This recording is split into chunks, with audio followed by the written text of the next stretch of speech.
A'udzubillahi minasyaitonirrajim. Bismillahirrahmanirrahim. Assalamualaikum warahmatullahi taala wabarakatuh.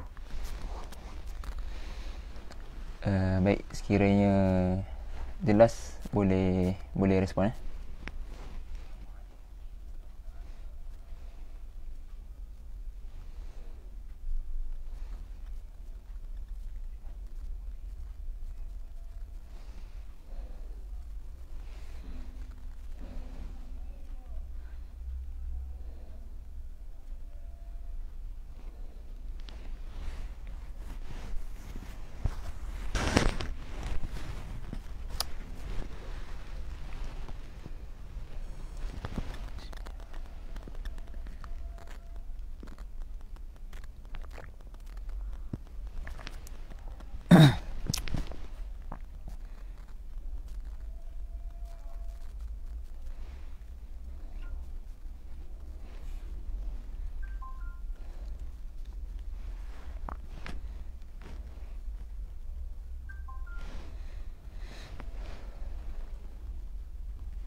Baik.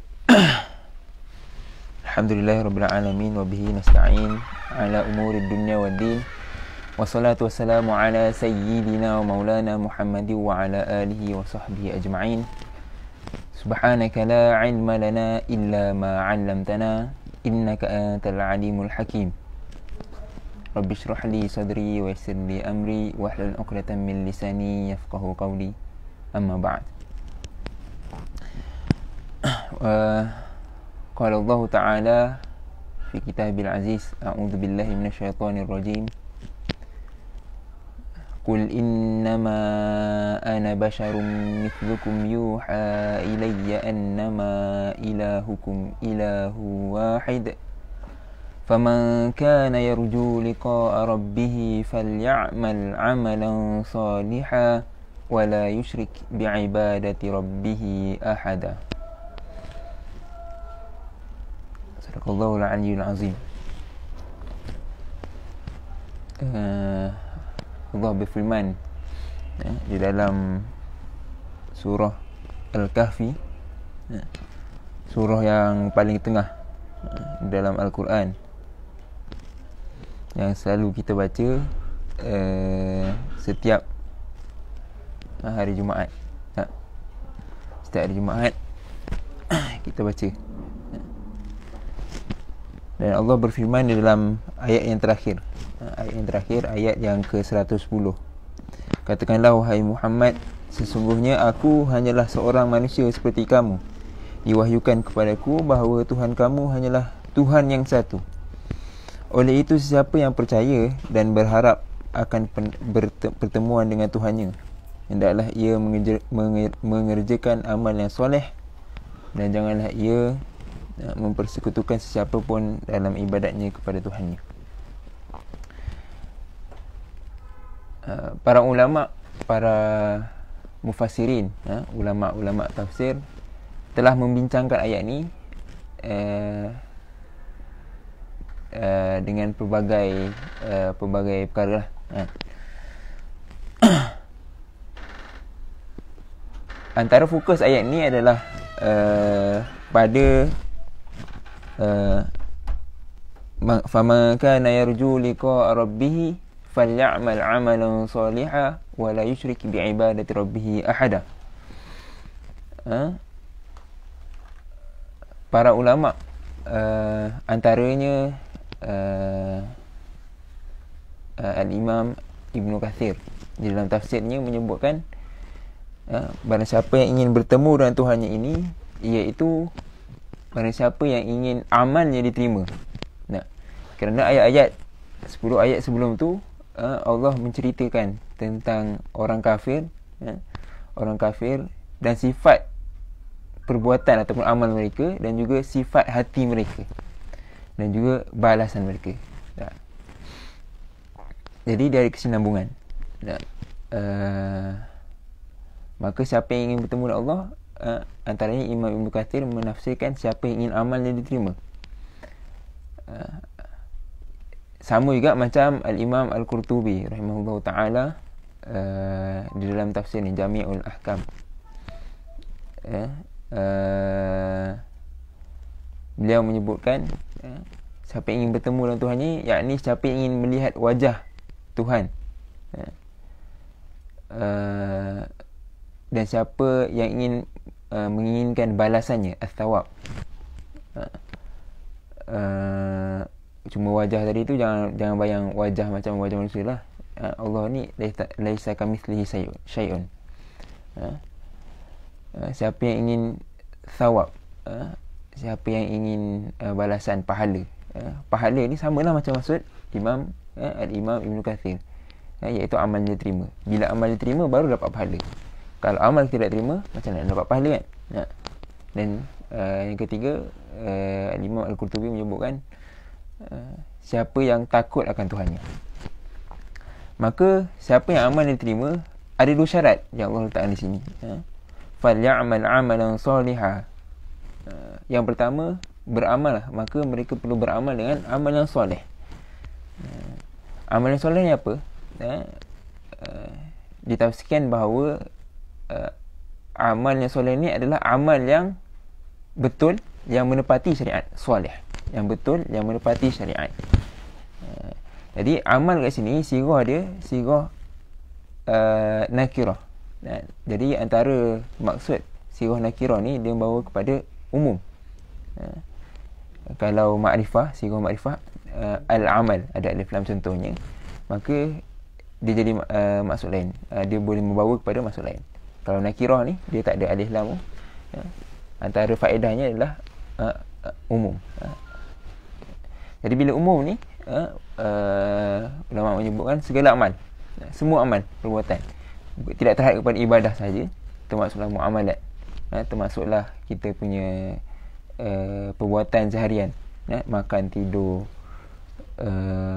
belajar, hubungan kita antara manusia, macam mana media kita, macam mana kita buat status, macam mana kita dengan guru kita, macam mana kita mengeluarkan satu keputusan. Segala amal perbuatan kita lah dalam hidup kita ni, maka perlu menepati landasan syariat. Menepati landasan syariat. Dan inilah manifestasi kepada al-Islam huwa din. Islam itu adalah ad-din, bukan al-millah, bukan agama semata-mata yang semata-mata hanya pada ritual, tapi ad-din ni antaranya dimaksudkan sebagai cara hidup. Seluruh kehidupan kita adalah Islam.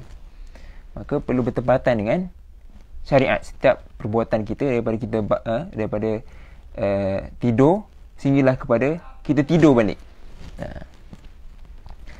Jadi itu syarat yang pertama. Yang kedua,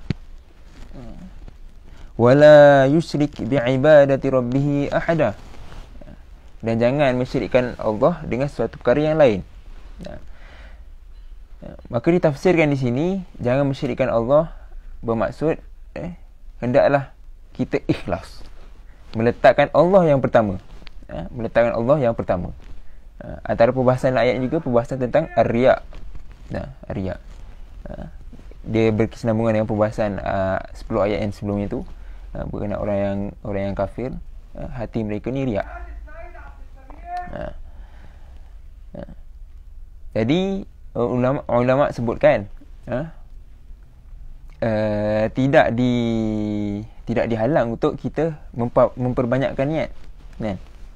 Tak ada masalah nak niat kerana benda lain tu, tapi letakkan Allah yang pertama. Seperti mana yang disebutkan dalam hadis yang pertama dalam Arba'in An-Nawawiyah, innamal a'malu binniyat, sirah jamak, binniyat, bukan binniyah, binniyat. Jadi jamak ni antara faedahnya ulama mengambil ibrah adalah digalakkan memperbanyakkan niat. Tapi syarat yang pertama hendaklah letak Allah yang pertama. Itu sebenar-benar ikhlas. Sebenar-benar ikhlas.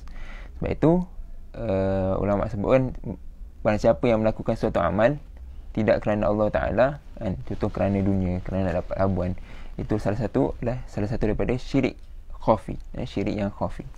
Sebab disebutkan wala yusyrik bi'ibadati rabbih ahada. Dan letakkan Allah yang pertama, ikhlas kerana Allah. Barulah syarat yang kedua ni amal kita diterima.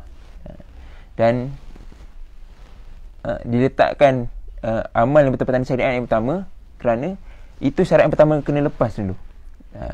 Kalau kita buat satu amal kan tak tepat, sekadar ikhlas, okey aku buat solat ni lillahi ta'ala, ikhlas lillahi ta'ala betul-betul ni kan, tapi solat tak cukup rukun tak betul, adakah amal kita diterima? Amal tak diterima juga. Sebab tu kena lepas dulu syarat yang pertama bertepatan dengan syariat, barulah kita dapat lepas juga syarat yang kedua, ikhlas lillahi ta'ala, baru amal kita diterima, insya-Allah. Jadi macam mana untuk amal kita bertepatan dengan syariat tu, nak tak nak kena ada ilmu, itu pentingnya ilmu. Jadi ilmu ni semua benda yang kita nak buat daripada yang kita kata daripada kita bangun tidur sehingga kita bangun tidur balik, tu kan, semua tu kena ada ilmu tentang syariat, maka sebab itu tidak boleh kita hanya fokus pada satu ilmu sahaja.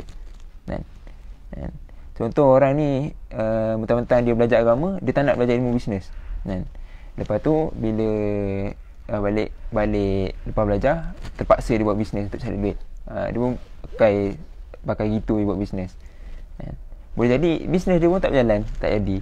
Sebab dia tak ada ilmu. Sebab tu penting ilmu.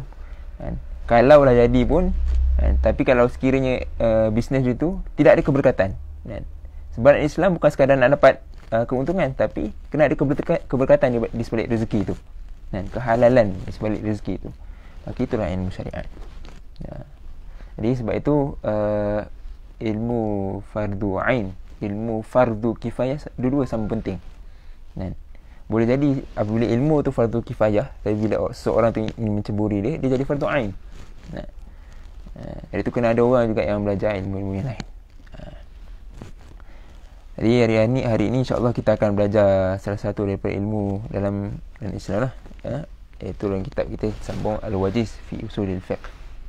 Tadi tu mukadimah je lah. Mukadimah, minit dah mukadimah. Mukadimah dah panjang. Jadi insya-Allah sebelum tu yang dihormati yang dipertua Badan Kebajikan Islam Mesir, Ustaz Muhammad Syukri bin Rusli, Raisah Bergesam, Ustazah Aisyah binti Wahidan, seterusnya barisan pimpinan ahli jawatan kuasa tadbir Bergesam, sahabat-sahabiah, ikhwah akhwat, muslimin muslimat, abang kakak, adik, ibu dan ayah, semuanya lah yang berada di Mesir maupun di Malaysia. Semoga semuanya berada dalam sihat walafiat dan di bawah perlindungan Allah, insya-Allah.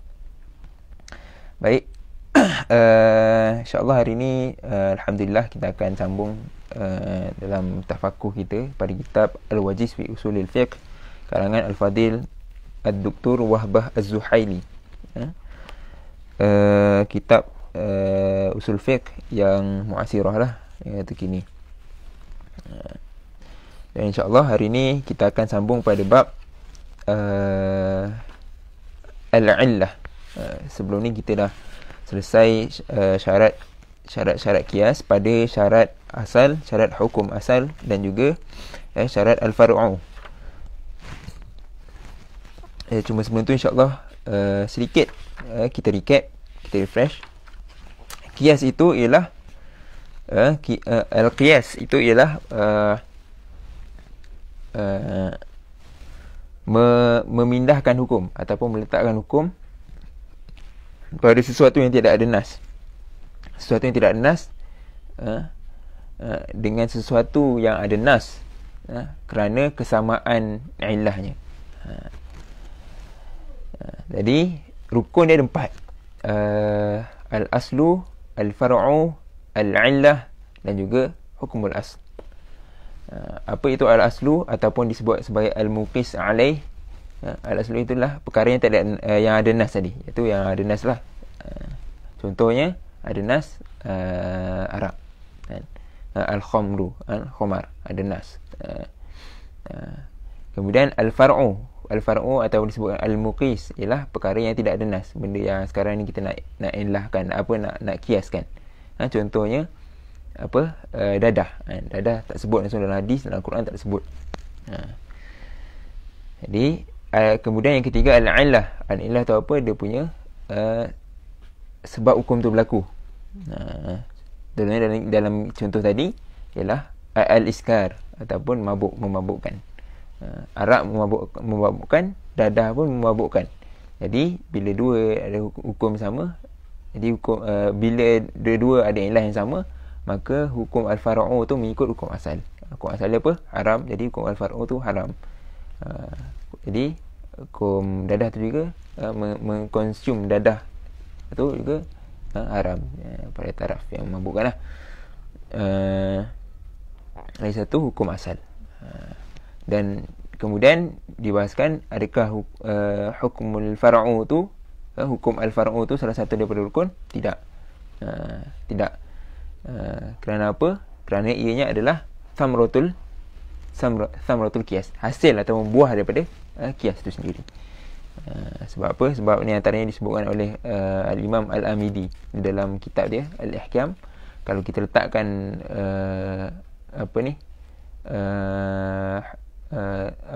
hukum al-far'u tu sebagai rukun juga, dia akan boleh jadi ad-daur, boleh jadi daur dalam qiyas tu sendiri. Jadi nak kiaskan dengan far'u, lepas tu nak kiaskan dengan ilah, dengan asal nak kiaskan far'u balik, sebab dua-dua rukun hukum tu. Jadi tak boleh. Baik. InsyaAllah sahabat-sahabat kalau ada perkara yang tidak jelas atau soalan, boleh tanyalah dalam komen, ataupun lepas ni kita boleh PM, dan kita boleh bincanglah kalau ada perkara yang muskil atau nak dibincangkan. Baik. Surat 70. Qala al-musannif rahimahullahu ta'ala wa nafa'na bi ulumihi fid darain amin. Bismillahirrahmanirrahim. Syurutul 'illah. Syarat-syarat 'illah. Qabla al-kalami an syurutil 'illati natakallamu an ta'rifil 'illati wa ma yata'allaqu biha.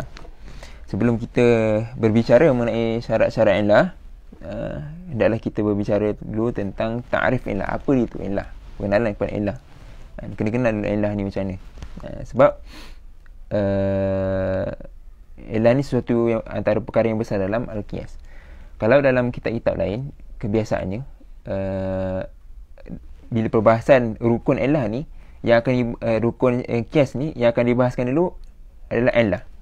Kalau kitab ni dia bahaskan syarat rukun lain dulu, syarat asal, syarat far'u, syarat hukum asal. Kalau kitab lain, antaranya contoh dalam kitab Nihayatus Sul, syarah Nihayatus Sul al-Imam Al-Isnawi, syarah kepada Minhajul Wusul ila Ilmul Usul, ataupun disebut sebagai Minhaj Baydawi. Dibahaskan illah dulu, kerana Imam Islam sebut illah tu adalah perkara yang azim, perkara yang azam dalam perbahasan qiyas. Jadi kita kena tahu dulu illah ni apa, dan juga wama yata'allaqu biha, perkara-perkara yang terkait dengannya. Baik, ta'riful illah wal farqu bainaha wa bainal hikmati was sababi wa bayanu ma yasihhu at-ta'lili bihi. Ta'rif illah dan perbezaannya di antara hikmah, sebab, dan juga penerangannya berkenaan apa yang sah ataupun apa yang boleh diilahkan dengannya. Untuk kita mudah faham perbincangan ni, anda bagi gambaran awal dulu.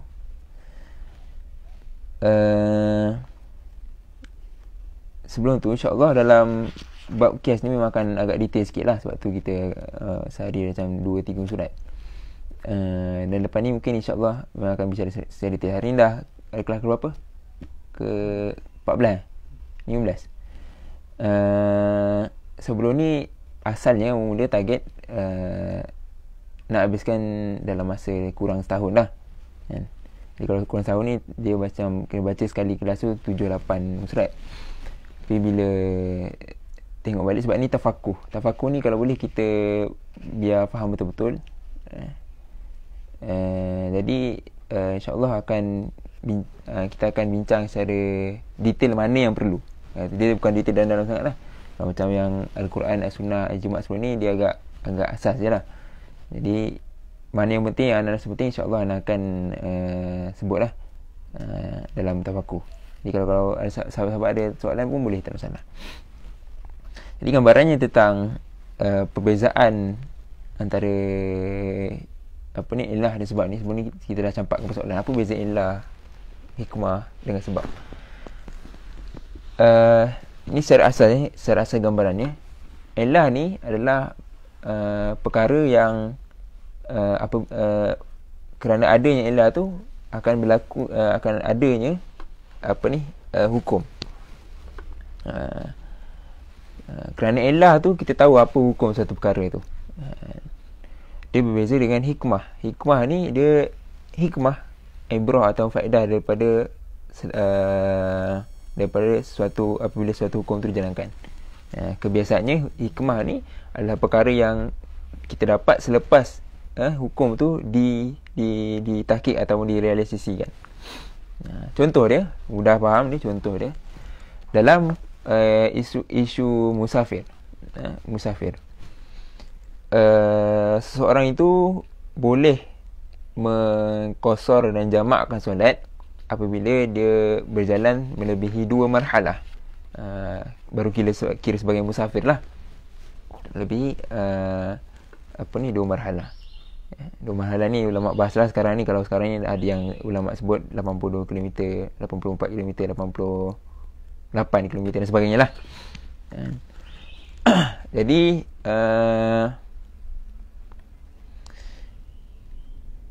kalau kita tengok secara hikmah dia, kenapa disyariatkan boleh qasar dan jamak solat ni adalah untuk di dalam musafir ni adalah untuk raf'ul haraj, mengangkat kesusahan kan, untuk nak elak kesusahan yang kita hadapi waktu musafir tu kan. Tapi kalau kita nak bandingkan situasi realiti sekarang, orang ni musafir contohlah dia pergi ke Indonesia ataupun Malaysia, ke Mesir, ke mana negara lah kan, keluar negara, dia flight, naik kapal terbang kan, pergi ke airport naik kereta, sampai kita tunggu dah masuk beg dah bersih, dah naik kapal terbang. Lepas tu dia sekejap lah sampai Indonesia contoh kan, sampai Indonesia. Lepas tu dekat Indonesia tu dia boleh solat jamak semestinya kan. Dan jangan tengok tak adalah susah mana pun kan, tak adalah susah mana berbanding kalau orang yang dia dekat duduk Sabah kan. Contohlah duduk Sabah, Sarawak pedalaman kan, cikgu antara cikgu kita keluaran bergesama yang sekarang mengajar kat Sarawak kan, Ustaz Faiz Osman kan. Boleh tanya Ustaz Faiz Osman lah macam mana situasi kat Sarawak tu kan. Contohlah ni contoh seorang cikgu nak pergi ke sekolah, jarak sekolah dia 10 km. Tak sampai pun marhalah 2 marhalah untuk dikira sebagai musafir tu kan, 5 ke 10 km tu kan. Tapi nak pergi sekolah tu dia kena jalan kaki. Jalan kaki lalu berluka, lalu lecak. Lepas tu kena naik sampan, kena gayung lagi. Dan lepas tu kena lalu payah lagi kan. Berbasah-basah lagi. Tu tak kira kalau kena ada binatang buas lagi kan. Sampai sekolah selamat, alhamdulillah. Tak selamat, na'udzubillah kan. Dan ikut kan itu lagi susah kan. Ataupun kadang-kadang jarak yang lagi jauh sampai boleh langgar waktu solat, nak balik sekolah kan. Balik sekolah, lepas tu maghrib sekejap, lepas tu dia nak lalu tu kena bergayung dia semua tu kan, lagi susah kan. Jadi sepatutnya situasi macam ni, kalau kita kata hikmah tu yang menyebabkan diharuskan qasar atau jamak solat tu, maka sepatutnya situasi ni lagi layak daripada orang yang pergi musafir naik kapal terbang, relax, naik kapal terbang boleh tidur, duduk kan. Sepatutnya ini lagi patut.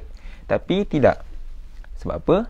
Sebab satu hukum tu disabitkan dengan ataupun ditentukan dengan illah. Lepas tu fahamnya beza illah dengan hukum hikmah. Persoalannya, boleh tak kita nak sabitkan juga atau nak jatuhkan juga satu hukum dengan hikmah? Nanti kita akan jawab, ada punya jawapan dekat sini. Okay, nampak gambaran nampak gambaran, insya-Allah kita mudah sikitlah untuk kita bincang tajuk ni. Baik. Bismillahirrahmanirrahim. Al-'illatu asasul qiyas alladhi yubna alaih. Illah ni adalah asas qiyas yang mana dia terbina di atasnya. Qiyas tu dia terbina ke atas illah. Tak ada illah, dia tak adalah qiyas. Dalam cerita itulah. Lepas tu illah ni sebut sebagai perkara azam. Perkara yang azam dalam qiyas. Sebab qiyas ni bergantung pada illah. Nak tahu hukum tu bergantung pada illah. Baik. Wa ya fi istilahil usuliyin. Pada dalam istilah ulama-ulama usul fiqh, ma syuri'al hukmu indahu tahqiqan lil maslahah aw hiya al wasfu al mu'arrifu lil hukmi. Iaitu apa yang disyariatkan hukum di sisinya, tahqiqan, untuk mentahqiq ataupun untuk merealisasikan maslahah. Sesuatu yang disebabkan sesuatu itu hukum tu disyariatkan, dan juga di sebalik pensyariatan hukum tu dia merealisasikan juga maslahah. Baik. Au hiyal wasfu, ataupun ialah suatu sifat al-mu'arrifu lil hukum. Suatu sifat yang memberitahu, ataupun kerana sifat tu kita tahu sesuatu hukum, hukum satu perkara tu. Jadi takrif kedua ni antaranya takrif yang disebutkan juga oleh Al-Imam Al-Baydawi dalam Al-Minhaj, kitab Al-Minhaj. Dia mengambil daripada takrif Al-Imam Fakhruddin Ar-Razi dalam kitab Al-Mahsul. Jadi perbahasan takrif ni banyak lah sebenarnya, ada banyak, tapi insyaAllah yang mudah faham kita ambil inilah. Wa tusammal illah manatul hukm. Dinamakan juga illah tu sebagai manatul hukm. Manat ni boleh sama ada kita boleh takdirkan sebagai subjek ataupun punca hukum. Wa sababuhu wa amaratuhu, ataupun juga sebagai sebab hukum, ataupun illah tu juga boleh disebutkan sebagai amarah hukum. Amarah ni bukan nafsu amarah ni. Amarah ni alamat hukum. Itu secara kesimpulannya, illah ni boleh jadi sebagai manat, punca atau subjek hukum, ataupun sebab hukum, ataupun alamat hukum. Amarah ni dari pembahasan lah, adakah satu illah ni amarah, dia amarah hukum ataupun dia mawjubul hukum. Itu perbahasan tu kalau nak cari, sahabat boleh tengok dalam kitab-kitab besar usul fiqh yang lain lah. Dia tak sebut kat sini. Perbahasan tu anak tak sebut kat sini sebab Imam Isnawi sendiri cakap perbahasan ni, bukan Imam Isnawi, Imam Ash-Shirazi dalam Al-Luma', Syarhul Luma' disebutkan perbahasan ni perbahasan yang la faedatalah, tak ada faedah padanya. Yang penting kita faham illah tu, disebabkan illah tu kita tahu hukum, mudah faham. Adanya hukum kerana illah tu. Bila ada illah kita tahu satu hukum tu. Okay, faham Baik, waqad tutlaku al-'illatu 'ala al-hikmatil ba'ithah 'ala tashri'il hukmi min tahsili maslahatin yuradu tahqiquha aw daf'u mafsadatin yanbaghi tajnibuha.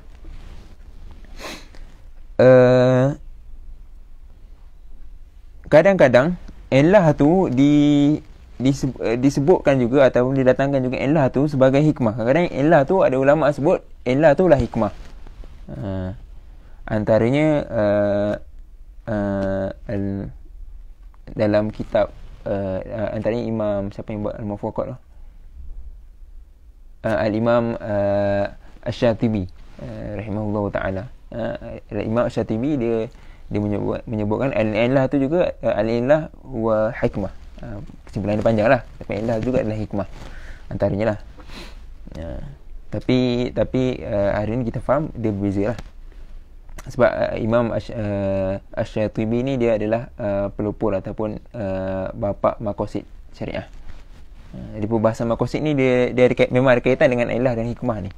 Tapi insya-Allah kita akan bahas last nanti. Dalam kitab ni dah ada juga sebut pasal maqasid ataupun daruriyat al-khamsah tu. Dekat last sekali, dekat bahagian qawaid usuliyah at-tasyri'iyah. Jadi qawaid usuliyah ni dia ada dua, qawaid usuliyah al-lughawiyah. Yang lughawiyah ni yang macam am, khas, mujmal, mubayyan semua itulah. Kalau at-tasyri'iyah ni dia bahas pasal maqasid. Dia pasal daruriyat, hajiyat, tahsiyat semua itulah. Itu kita masuk last nanti. Jadi sabar dulu. Disebutkan ala al-hikmatil ba'ithah, hikmah yang al-ba'ithah, ala al-hikmatil ba'ithati ala tasyri'il hukm, hikmah yang dia bangkit ataupun dia menjadi pencetus kepada pensyariatan hukum. Kerana apa? Kerana min tahsili maslahah. Kerana terdapatnya maslahah yang hendak direalisasikan, au daf'u mafsadatin, ataupun hendak menolak mafsadah yang perlu dijauhi. Dan cakap senang cerita, antara ulama yang menyebutkan ilah tu adalah hikmah kerana di sebalik satu hukum syariat satu hukum tu mesti ada masalah yang kita nak, atau ada mafsadah yang kita nak tolak di sebalik syariatan satu hukum tu. Sebab tu dalam kaedah ulama sebutkan manuhiya anhu syar'an faqabihun wa illa fa hasan. Ni antaranya al-Imam Al-Baydawi dia menyebutkan dalam bab dalam pembahagian hukum, dalam bab pembahagian hukum dalam minhaj dia lah, al-Minhaj lil Baydawi. Minhaj Baydawi ni senang cerita, kalau kita sebut al-Minhaj lil Baydawi, ini maksudnya kitab minhaj usul fiqh. Kalau al-Minhaj lin Nawawi, itu minhaj kitab fiqh. Dua-dua ni dalam kuliah syariah dipakai lah. Dalam madah nasi, usul fiqh nasi pakai Minhaj Baydawi. Tapi dia pakai syarah dia lah, syarah Imam Isnawi, Nihayatul Usul. Kalau fiqh tu Minhaj An-Nawawi ni, kuliah syariah dia pakai tu lah, hasyiah dia tu, Asyiata Qalibi wa Umarah ala syarah Al-Mahalli, Kanzurawi bin tu, syarah kepada Minhaj Nawawi. Jadi kalau sebut Minhaj Baydawi usul fiqh, kalau Minhaj Nawawi itu fiqh. Baik. Disebutkan kaedah tadi manuhiya anhu syar'an faqabihun. Setiap apa yang dihalang atau dilarang oleh syarak pasti buruk. Pasti benda tu buruk. Wa illa fa hasanun. Kalau tidak dilarang maka benda tu baik. Itu kaedah yang ulama letakkan. Jadi kita sebagai orang Islam kena beriman lah. Setiap benda yang Allah larang tu mesti ada dia punya keburukan yang nak dielakkan daripada manusia ni. Itu akidah kita sebagai orang Muslim lah. Dan setiap apa yang diwajibkan kat kita pasti ada kebaikan. Walaupun kita tak idrak, tak dapat benda tu kan. Wajib solat. Kenapa solat diwajibkan 5 waktu kan? Kita kadang-kadang tak tahu kenapa, apa kebaikannya kan. Tapi walaupun kita tak tahu, kita wajib juga buat kan. Walaupun adalah dalam kajian-kajian ada sains, benda tu kadang ada kesihatan dan sebagainya, ataupun dihalang perkara-perkara haram. Apa yang contoh yang kita tak tahu, arak tahu, zina tahu kan, contoh apa. Tak ingat apa-apalah. Contoh yang dilarang mesti ada benda yang keburukan yang nak dielakkan. Tapi kaedah ni ada perbincangan lah, sama ada perbincangan adakah yang nuhiya anhu syar'an tu adakah termasuk haram dan juga makruh ataupun haram saja. Adakah yang dibenarkan oleh syarak tu ataupun yang dimasukkan fa illa tu adakah fa illa wa illa fa hasan tu adakah wajib, sunat dan juga harus, ataupun wajib dan sunat saja, ataupun wajib saja, ataupun wajib, sunat, makruh. Itu perbahasan. Kalau nak cari nanti sahabat boleh cari sendirilah. Sebenarnya kita kena faham setiap apa yang diperintahkan pasti ada kebaikan, dan setiap apa yang dilarang pasti ada keburukan. Sebab tu disebut antara ulama sebut hikmah tu ialah kamanfaatul muta'akidain al-mutarattibah ala ibahatil bai', seperti manfaat dua orang yang berakad, al-mutarattabah ala ibahatil bai', yang mana manfaat orang yang berakad, dua orang yang berakad tadi, manfaat tu di atas keharusan baik tadi, di atas keharusan baik tadi. Bila perjual beli diharuskan, saya dapat manfaat, adalah manfaat yang saya dapat. Wa hafdzul arwahi wal uquli wal ansabi wa amwali al mutarattab ala tahrimil qatl al amdi wal khamri wal zina wasirqah.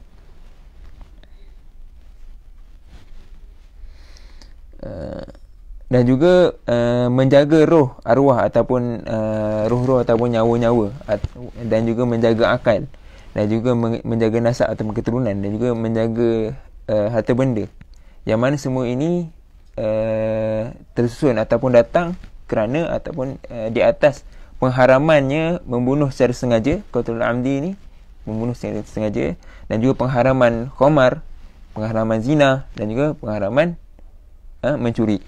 Semua ni dia ada manfaat yang nak dijaga, iaitu menjaga nyawa, jaga akal, jaga nasab, jaga harta. Wa daf'ul masyaqqati al-mutarattibati ala safari 'adatan fi siyam wa qasr salah, fi siyami wa qasr salah, dan juga menolak masyaqqah ataupun kesusahan yang mana ia datang ataupun ia tersusun ke atas safar, musafir secara adat, dan maka dibenarkan kerana masyaqqah tadi, dibenarkan untuk buka puasa dan juga qasar solat. Jadi ini hikmah antara hikmah yang ada di sebalik persyaratan tadi lah. Wathabitu man tattabi'u ahkam syar'iyyatu anna Allah subhanahu ma syara'a hukman li'ibadihi illa li tahqiqil maslahati wal manfa'ati lahum.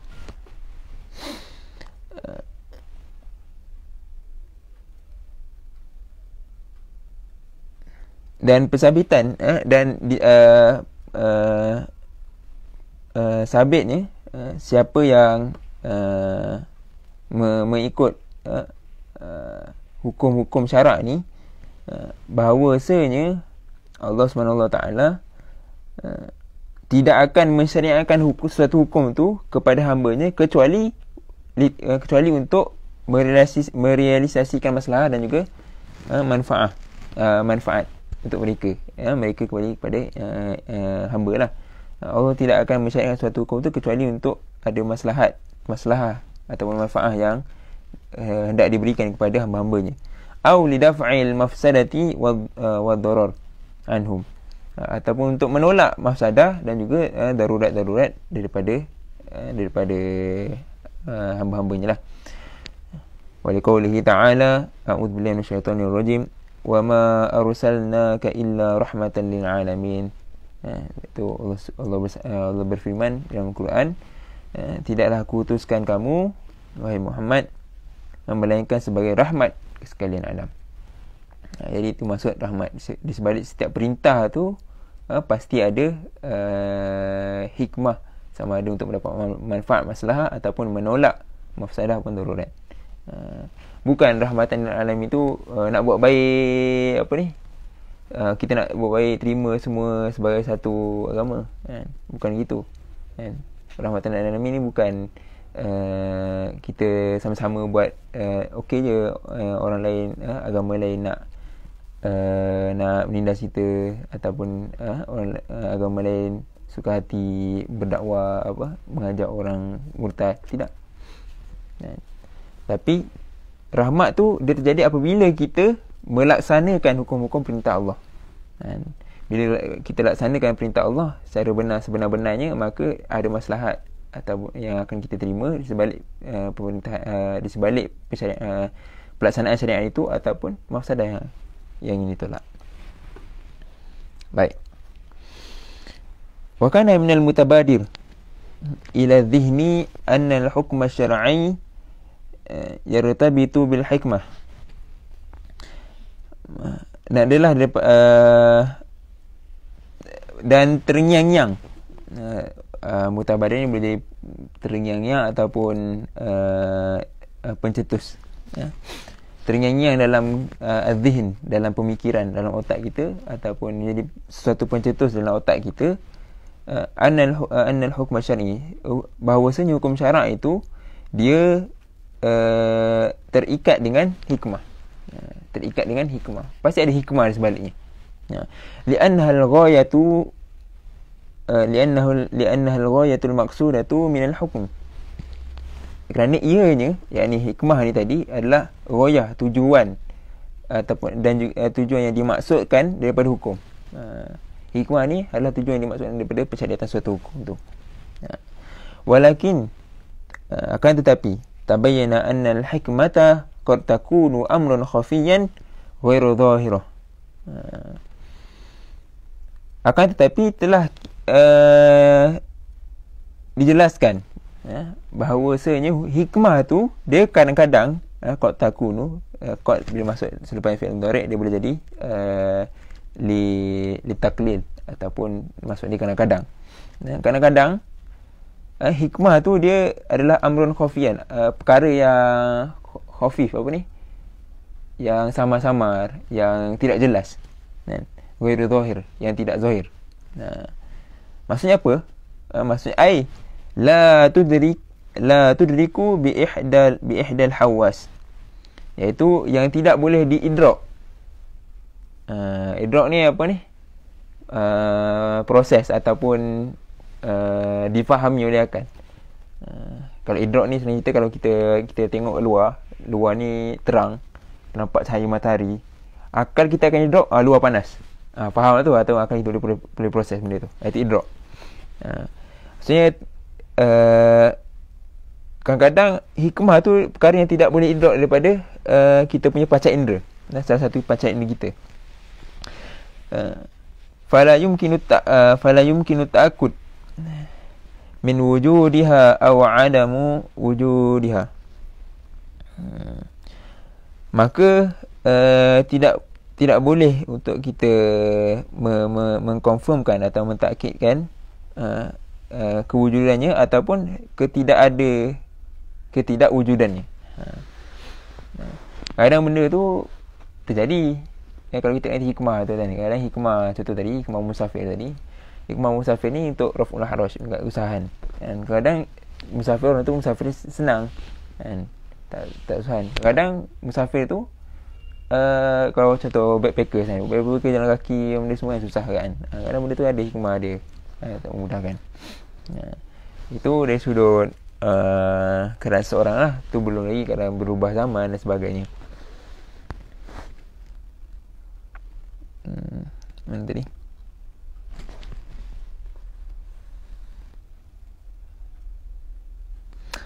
Wa qad takunu amrun ghairu mundhabitun yakhtalifu bi ikhtilafil ahwali wal ashkhas. Dan kadang-kadang hikmah ni dia adalah suatu perkara yang tidak boleh didobitkan, ditetapkan secara khusus. Secara apa ni, hikmah ni mesti dobit, dalam persyariatan ni. Kan? Sedangkan hikmah tu dia adalah perkara yang kadang-kadang berbeza, yakhtalifu biikhtilafil ahwal, dengan berbezanya, berubah-ubahnya keadaan. Macam tadilah. Ataupun berubahnya seseorang, berubahnya orang. Kan?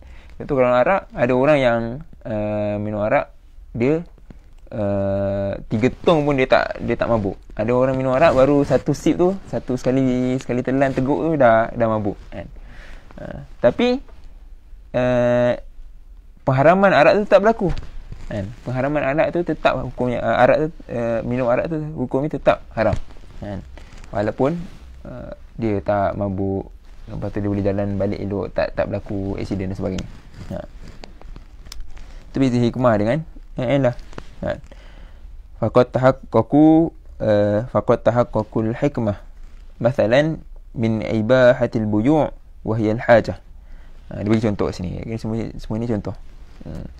Jadi kadang-kadang terrealisasi hikmah tu, wujudnya hikmah tu contohnya dalam pengharusan jual beli, wa hiya al-hajah, iaitu untuk keperluan. Wa rubbama yakunul bai' li ghairi hajah. Kadang-kadang jual beli tu bukan sebab orang tu keperluan. Contoh orang ni dia memang tak ada beras, kan? Beras dah habis. Jadi dia keluar tu nak beli beras, nak makan seharian tu, kan? Jual beli. Ataupun kadang orang tu jual sebab dia nak duit. Jadi dia kena jual dia punya dengan meja, kan? Jual dia punya kerusi semua sebab tak ada duit. Dia nak makan ni, kan? Makan pakai duit. Jadi kena jual barang. Jadi dia berhajat kepada duit tu. Kadang orang yang jual barang ni sebab nak dapat untung semata-mata, nak banyak duit, kan? Sedangkan nak banyak duit ni bukan sampai level hajat pun. Cukup hajat ni, hajat dia cukup duit tu dah boleh buat makan tu, dah kira settle lah tu, kan? Tapi nak banyak-banyak duit, kan? Tu kadang sebab hajat, hikmah sebab untuk hajat. Kadang ada juga situasi bila orang jual beli tu dia tidak sampai level hajat. Fahya amrun khafiyun, maka inilah hikmah yang disebut sebagai amrun khafiyun, perkara yang sama-sama tidak jelas. Waqad tatawafaru bil masyaqqah fi safari li ibahatil fitr fi ba'dil ahwal atau 'inda ba'dil ashkhas. Kadang-kadang masyaqqah tu dia ada dalam musafir. Maka bila musafir ni, bila berlaku musafir, diharuskan untuk buka puasa pada sebahagian keadaan, ataupun pada sebahagian orang, kan? Disebabkan musafir tu dia sakit dan sebagainya, susah, dia boleh berpuasa. Atau fi ba'dil azman, ataupun di sebahagian waktu ataupun zaman. Waqad la tatawafaru fi dhurufin ukhra.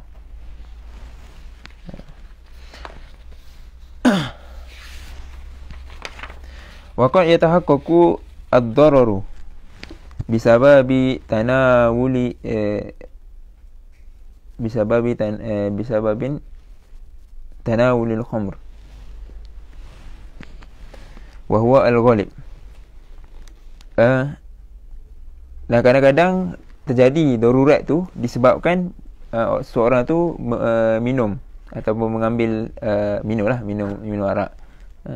Dan ini perkara yang ghalib, perkara yang biasa terjadi, darurat ni.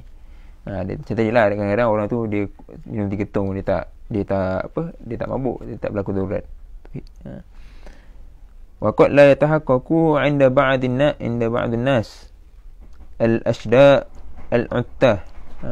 Kadang-kadang benda ni tak berlaku pun darurat, kan? Orang minum arak ni, bila orang tu dia ashda', dia kuat, uttah ni keras, maksudnya dia tahan arak lah. Tapi walaupun keadaan macam tu, arak tu tak haram, walaupun hikmah tu tak berlaku, tapi arak tu tak haram sebab ada illah tu pada arak, iaitu arak tu secara illah dia, arak tu mabukkan. Wa qad yatahaqqaqu daf'ud darari lisyariki awil jari fi syuf'ah. Dan kadang-kadang terjadi atau terrealisasinya penolakan darurat kepada syarik atau rakan kongsi ataupun jiran pada isu syuf'ah. Syuf'ah ni kita dah terangkan sebelum ni, harta kongsi, ataupun dalam bahasa kita dia ada sebut harta strata. Kalau pernah dengar lah harta strata ni, harta kongsi. Syuf'ah ni benda-benda antara syaratnya benda-benda yang tidak bergerak lah. Tidak bergerak. Kalau dia share duit beli kamera tu lain cerita lah. Contohnya rumah, tanah tak bergerak kan. Jadi kalau orang tu dia rakan kongsi tu, member dia tu, dia pakai jual kat orang, dia ada hak untuk rakan kongsi dia yang lain tu, dia ada hak untuk paksa orang yang membeli bahagian member dia tadi untuk dia dapat keseluruhan hak tu. Syuf'ah ni tu boleh kaji balik lah. Bila kaji balik dia untuk menolakkan darurat lah. Kadang-kadang tak terjadi benda tu kan, dalam kes syuf'ah ni. Tapi hukum tu tak ada. Wa qad yuaddi tashri'ul qasas minal qatili ila al muhafazati ala hayatin nas. Kadang-kadang pensyariatan kisos ni dia membawa kepada pensyariatan kisos kepada orang yang membunuh ni, dia membawa kepada muhafazah ala hayatin nas, membawa kepada penjagaan kepada nyawa manusia. Wa huwa al-ghalib, ini kebiasaannya. Wa qad la yuaddi ila dhalik. Dan kadang-kadang kisos ni dia tidak menjaga kehidupan manusia pun. Hikmah tu tak jadi, tapi hukum tu tetap boleh berjalan. Kena ada ilah tu. Faham? Sambil jawab Hasan Nazaran li khafa'i hikmati tashri'i ahyanan. Maka dilihat sebab khafa' tu kerana tidak jelasnya, ataupun kerana apa tadi khafif, kerana tidak jelas lah, kerana samar-samarnya hikmah di sebalik pensyariatan tu secara biasanya kan. Wa adamun tibatiha ahyanan ukhra, dan kadang-kadang tidak adanya pendobitan satu hikmah tu terhadap satu pensyariatan itu secara kebiasaannya pada situasi yang lain kan. Qara jumhurul usuliyyin man'u ta'lili bil hikmah. Maka jumhur usuliyin, ulama-ulama usul fiqh telah membuat qarar, membuat ketetapan, iaitu dilarang untuk bertaklil dengan hikmah. Dilarang untuk menjadikan hikmah ni sebagai ilah untuk meletakkan satu hukum. Jadi ini jawapan kepada persoalan tadi. Boleh tak hikmah ni kita jadikan juga dia sebagai ilah untuk kita sabitkan hukum? Jawapan dia. Ni jumhur usuliyin. Jumhur dia bukan ijma', dia jumhur. Maksudnya apa? Ada sebahagian juga kecil yang lain yang kata boleh. Sebab apa? Kalau kita buka kitab-kitab lama dulu, memang ada ulama' berkhilaf. Itu antara yang kata boleh dengan bertaklil dengan hikmah ni. Ada yang kata memang tak boleh bertaklil dengan hikmah. Ada yang kata boleh bertaklil dengan hikmah ni apabila hikmah tu dia memang boleh didobitkan dengan sesuatu perkara tu. Maksudnya buat benda ni confirm hikmah tu berlaku kan? Macam tadi musafir, kadang musafir tak susah pun, maksudnya dia tak confirm. Yang ni pandangan ni kata kalau hikmah tu, kalau buat benda tu confirm berlaku, boleh ditaklil, dijadikan sebagai ilah untuk mengeluarkan hukum dalam kias lah. Ulama berkhilaf. Sebab dulu mungkinlah contoh, kita sekarang dah berubah zaman dah berubah. Contoh orang dulu la ilaha illallah, orang dulu tak ada kapal terbang kan. Orang dulu tak ada kapal terbang. Jadi musafir tu confirm susah. Confirm kena naik unta, tak ada kereta apa semua kan. Confirm susah. Jadi itu mungkinlah perbezaan kita zaman ni dulu. Ada ulama yang berpandangan begitu. Dan sebagainya lah. Tapi kita pegang jumhur usuliyin, pandangan yang rojih lah, yang disebut sebagai rojih juga. Tak boleh bertaklid dengan hikmah. Habis tu macam mana kalau macam contoh isu apa tadi, isu jarak solat ni kan, solat waktu Covid ni macam mana? Bukankah itu disebabkan hikmah untuk hifzul nas kan? Maka sebab nak hifzul nas tu, maka boleh jarak. Dia panjang pembahasan dia. Dia bukan semata-mata hifzul nas tu, tapi antaranya ulama mensabitkan dengan dalil nas daripada Quran sendiri dan juga hadis. Antaranya dalam Quran, wala tulqu bi aidikum ila tahlukah, jangan kamu mencampakkan diri kamu kepada kebinasaan kan? Kalau kita ni setelah para doktor semua sebut, kalau kita sengaja buat rapat memang nak cari nahas. Memang rapat-rapat tu boleh tersebar virus tu kan. Cara saja cari nahas tu saja meletakkan dia dalam kehancuran tu kan. Ni walaupun ayat ni ayat umum, tapi benda ni termasuk sekali. Jadi sepatutnya benda tu jadi haram. Kalau kita sengaja meletakkan diri kita pada tempat kebinasaan, jadi haram lah kan? Asalnya rapatan soft tu adalah sunat kan? Disebabkan bila rapatan soft tu kita jadi binasa kan? Boleh jadi binasa, boleh jadi mati kan? Boleh dapat tersebar virus, jangkit virus, dan boleh mati kan? Dan virus corona ni memang boleh menyebabkan kematian. Berita tu secara mutawatir, dia tak ada zon-zon lah. Dia yakin lah mutawatir ni berapa ribu orang mati kan, sebab corona. Maka itu antara dia. Banyaklah persabitan dia. Dan juga disebutkan dia punya Allah tu tak nak untuk mengelakkan untuk untuk tidak meletakkan diri kita dalam kebinasaan. Tapi dia ada roh perbahasan roh tasyri', roh syariat juga. Itu nanti kita akan masuklah dalam bab maqasid dan sebagainya tu. Jadi dia tetap asalnya dikiaskan juga dengan kaedah dalil umum tadi sebagainya. Jadi kalau sebenarnya isu tadi tu, kalau dia sama je macam kalau masjid terbakar kan, ataupun orang tu datang masjid, dia ni tengah terbakar, kita nak solat sebelah dia, tak kan? Sebab kita tahu benda tu bahaya. Sebab Covid ni benda yang tak nampak je, itu je beza dia. Tapi kalau dah ada tu memang bahaya kan? Jadi ikutlah SOP. Ikutlah SOP. Dia kat Malaysia tu jagalah. Teori konspirasi benda semua tak payah layan sangat. Bagi faham ke masyarakat kenapa kena buat macam tu kan. Dalam masjid, luar masjid pun sama kan. Kalau kat Mesir ni dia situasi lain lah. Tahulah Arab ni memang dah redha ke apa kan. Tapi kita Melayu tak kena jaga-jagalah. Waktu datang sini, balik sini, dipesankan kat sahabat yang lain yang nak balik Mesir ni, tetap kena kuarantin. Tetap kena kuarantin.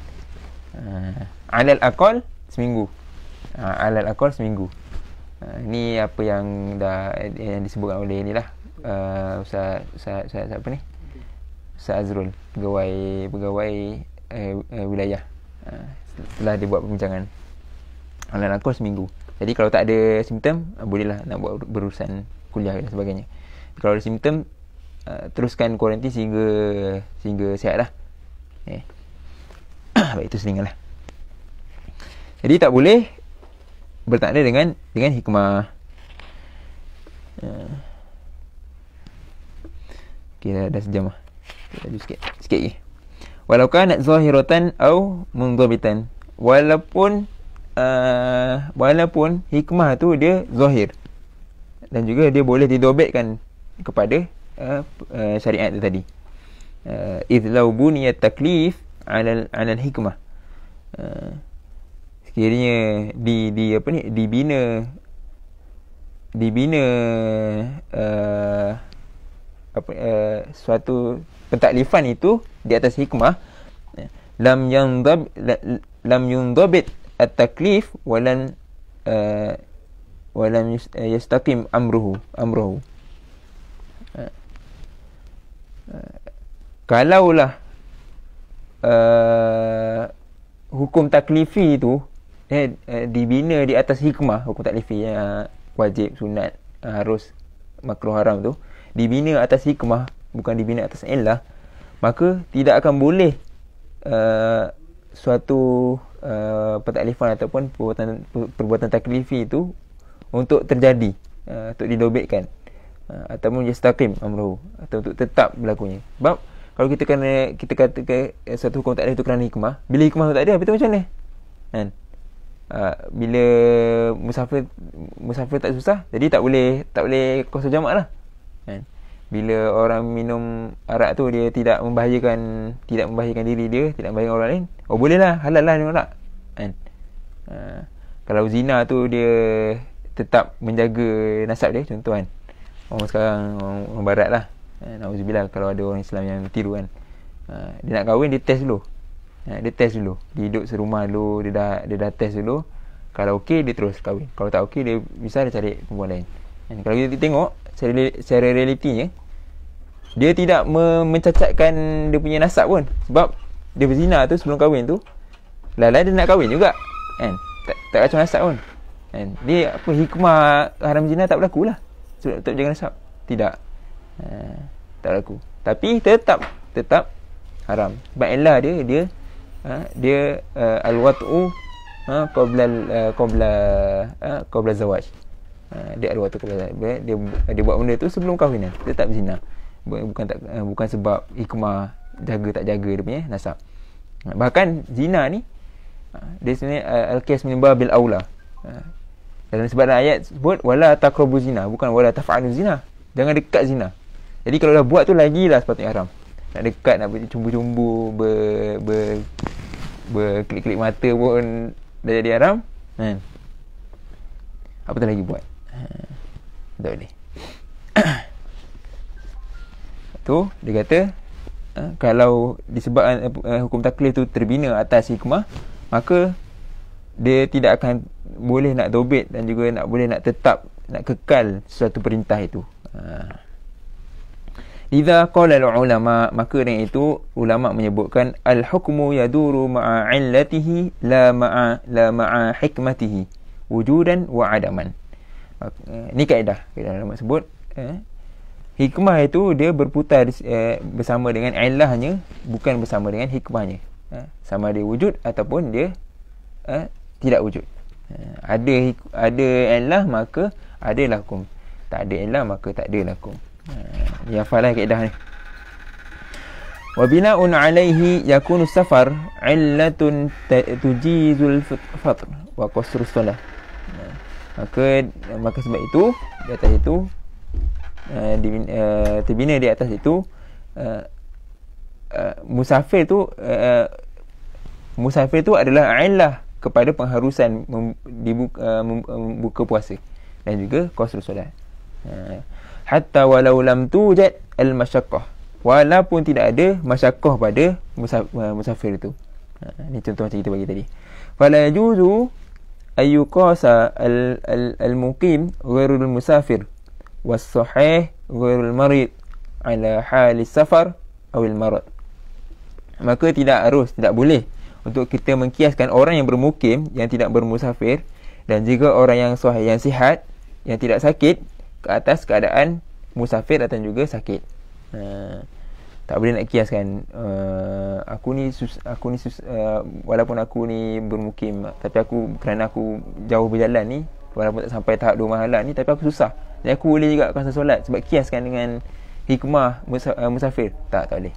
Sebab harusnya qasar solat musafir tu kerana illah musafir. Illah dia adalah musafir, bukan illahnya untuk raf'ul haraj tadi. Itu tak boleh kiaskan. Kalau kias juga, maka jadi kias ma'al farid. Kias tu jadi kias fasid lah, kias batil.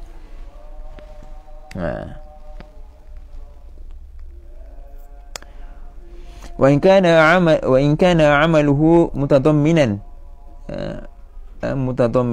al-mashaqqati kal khabbazi wal liqadi wa 'amil munajjim wal hisadi wan nahwuhum. Walaupun pekerjaannya itu pekerjaan yang confirm ada masyaqqah, nak kiaskan pekerjaan dia tu dengan apa ni, dengan musafir. Yang musafir masyaqqah, kerja aku ada masyaqqah. Contoh khabbaz, pembakar roti, wikot, bomba ataupun orang yang bermain dengan api, wa amil munajjim, pelombong ataupun pekerja-pekerja buruh, wal hisad, petani-petani dan sebagainya. Walaupun ada susah, tapi kalau tak musafir tetap tak boleh qasar. Lintifai illatil jawaz wahya as-safar awil marad ala ragmi min tawafuril hikmah wahya al-masyaqqah. Kerana intifaknya, kerana tidak adanya illah yang mengharuskan mengharuskan berbuka dan juga qasar solat tadi, iaitu musafir dan juga ataupun sakit. Ala ragmi min tawafuri, walaupun pekerjaan itu tadi memenuhi hikmah, iaitu masyaqqah. Walaupun ada masyaqqah tapi tak ada illah, tak boleh nak juga qasar solat. Wal farqu bainal illah wal hikmah, beza di antara illah dan hikmah itu ialah, ni dia bagi kesimpulan lah. Anal hikmata yal ba'ithu ala tashri'il hukmi wal ghayatil ba'idah al maqsudah minhu. Illah itu hikmah itu ialah al-ba'ith, benda yang terbit, yang muncul ataupun yang menjadi pendorong kepada pensyariatan hukum, dan juga ghayah, tujuan yang jauh yang dimaksudkan oleh pensyariatan hukum tadi.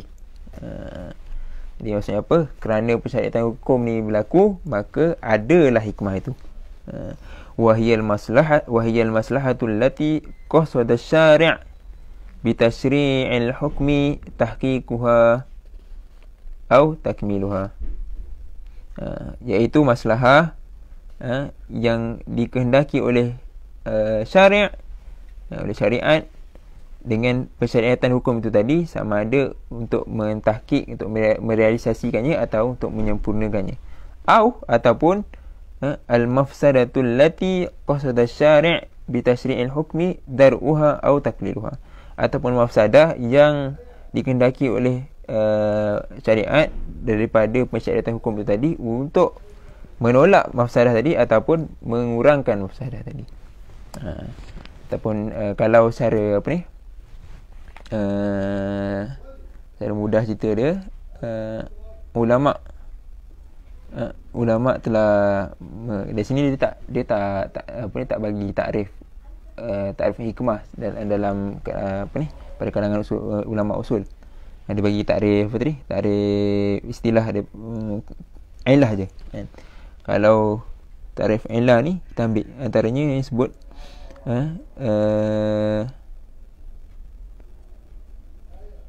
Hasya al-Banani, syarah al-Mahalli, hasya kepada syarah al-Mahalli ke atas matan Jam'ul Jawami', disebutkan al-hikmatu hiya jalbul maslahati atau takmiluha wa dar'ul mafsadati atau takliluha. Hikmah itu adalah untuk mendapatkan maslahah ataupun menyempurnakannya, ataupun menolak mafsadah ataupun mengurangkan mafsadah. Kalau ulama-ulama usuliyin, ulama-ulama usul yang terkini, yang mutakhirin, dia ada takrif yang lebih sempurna, iaitu antaranya Abdul Wahab Al-Khallaf, al-maslahatu al-maqsudatu al-hikmah ialah al-hikmah hiya al-maslahatu al-maqsudatu min tashri'il hukmi min jalbil manfa'ati min jalbil manfa'atin min jalbi manfa'atin au daf'id daruratin au raf'ul haraj. Hikmah ialah maslahah yang dimaksudkan oleh daripada pensyariatan suatu hukum, iaitu sama ada untuk mendapatkan manfaat ataupun menolak mafsadah ataupun mengangkat kesusahan. Ini lebih kurang dapat dengan dua-dua ni lebih kurang dekat dengan apa disebutkan hikmah dalam ni lah tadi. Baik. Wa ammal 'illatu, adapun illah itu fahiyal amru adh-dhahiru al-mundhabitu al-mu'arrifu lil hukmi alladhi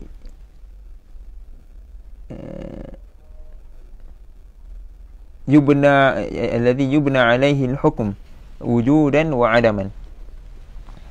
Adapun illah itu ialah suatu perkara yang zahir, yang boleh didobitkan, yang diketahui daripada hukum,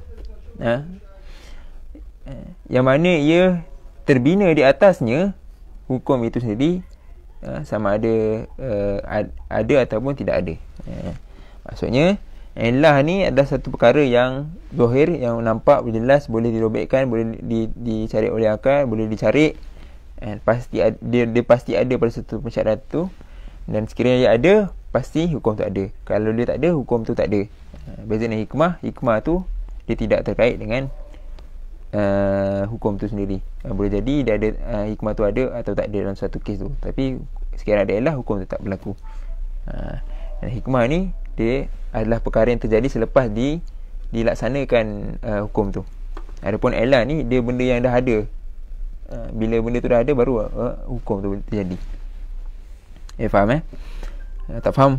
Silakan tanya. Lianna rabtul hukmi bihi yuhaqqiqul maqsud min tashri'il hukum. Kerana mengikat hukum dengannya, yakni dengan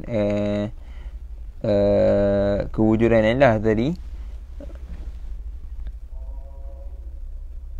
mengkonfirmkan ataupun merealisasikan maksud daripada pensyariatan hukum. Fasafar awil marad illatun li jawazil fatar fi Ramadan. Maka musafir itu dan juga sakit itu merupakan illah kepada pengharusan boleh buka puasa waktu Ramadan. Wasafar illatun li jawazi qasri salah rubaiyah. Dan juga musafir itu juga merupakan illah yang dibenarkan untuk qasar solat yang solat 4 rakaat. Li'annahu wasfun zahirun mundhabitan, kerana ianya merupakan sifat yang zahir, yang mundhabit, sifat yang jelas, yang boleh dipastikan, didobitkan. Ulliqal hukmu bihi, yang mana diletakkan hukum dengannya, diletakkan hukum dengannya, ini kembali kepada illah tadi. Ghairu annahu fil waqi'i mazannati tahaqqaqu hikmatu tashri'il hukm.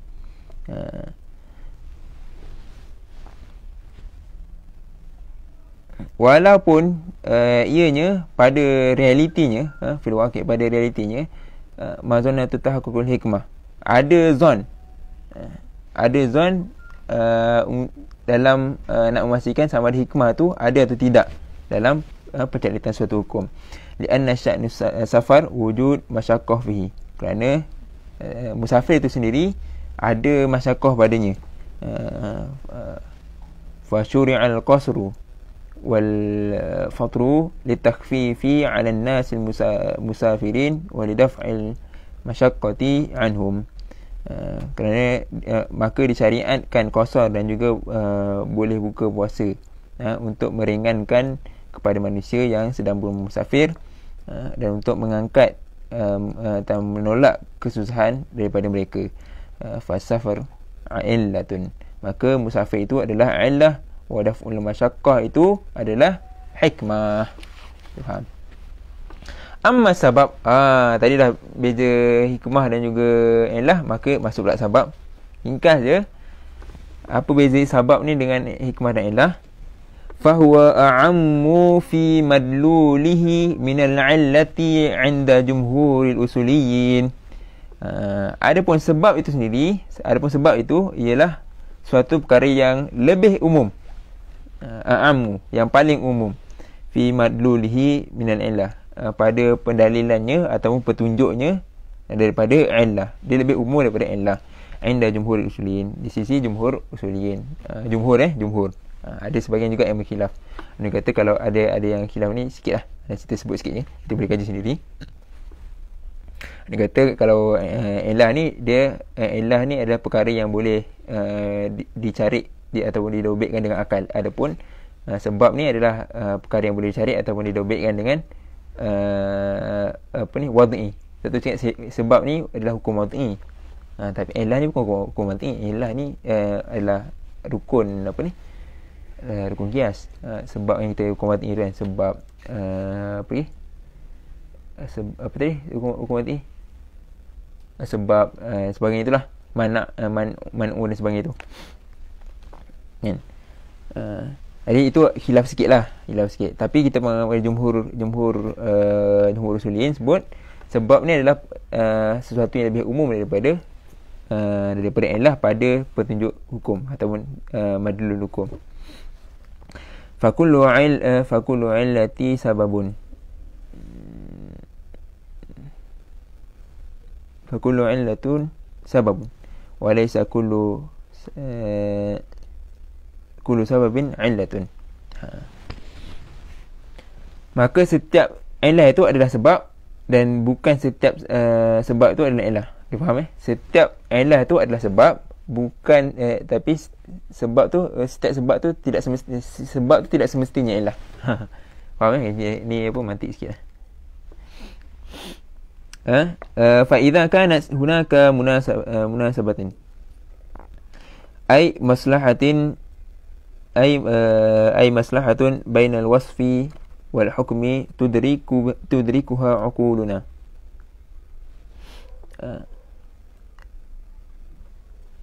Maka bila di sana ada munasabah di antara illah dengan hukum ni lah tadi, iaitu munasabah, iaitu maslahah bainal wasfi wal hukmi. Maslahah di antara sifat tu, sama ada sifat tu illah,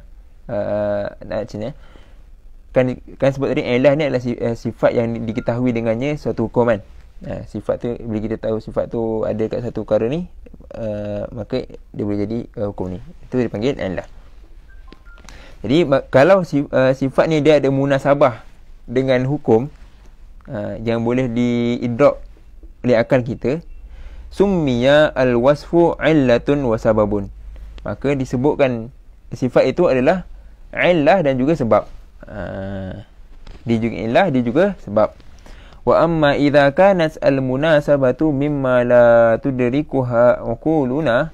Adapun sekiranya munasabah tu di antara sifat dan juga hukum tadi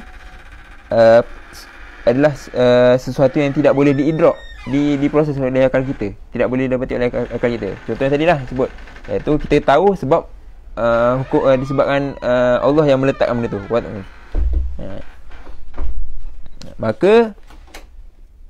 Maka fa yusamma al-wasfu sababan faqat. Maka dinamakan perkara itu sebagai sebab saja, bukan illah. Ini sisi jumhur.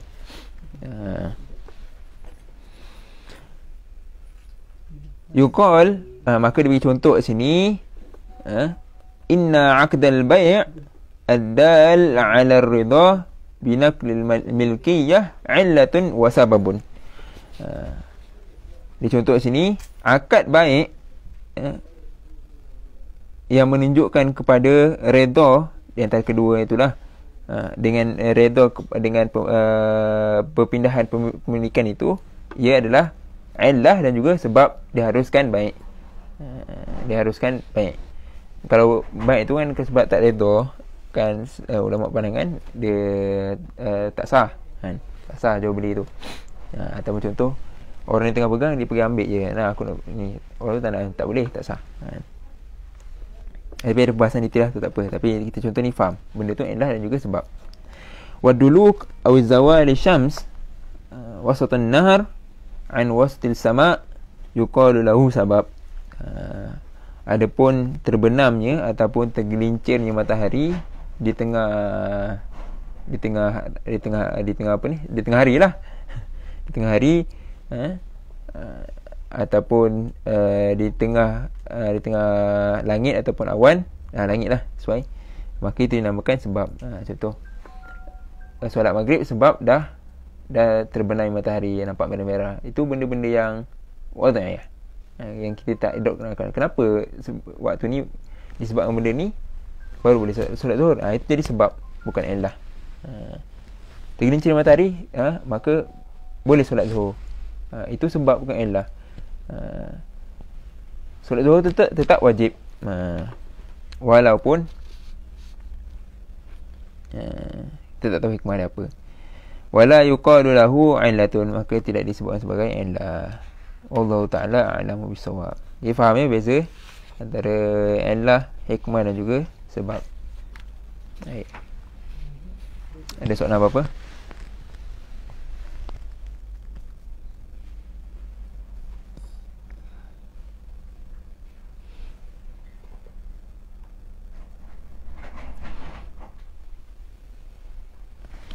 Ada? Nak tanya? Nak tanya apa-apa baik. Alhamdulillah ala kulli hal. Sekiranya ada persoalan apa-apa ataupun kekurangan, boleh tegur, ataupun soalan boleh tanya. Lepas ni boleh PM, tak ada masalah, berbincang. Lepas ni insyaAllah kita akan masuk syarat-syarat illah. Syarat-syarat illah. Kalau nak mudah faham lagi, boleh study dulu lah, tak ada masalah.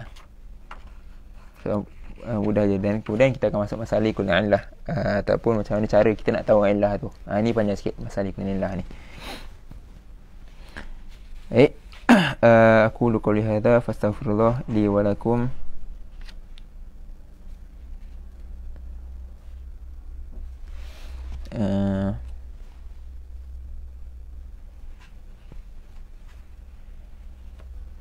Allah Ta'ala a'lamu bisawab. Assalamualaikum warahmatullahi taala wabarakatuh.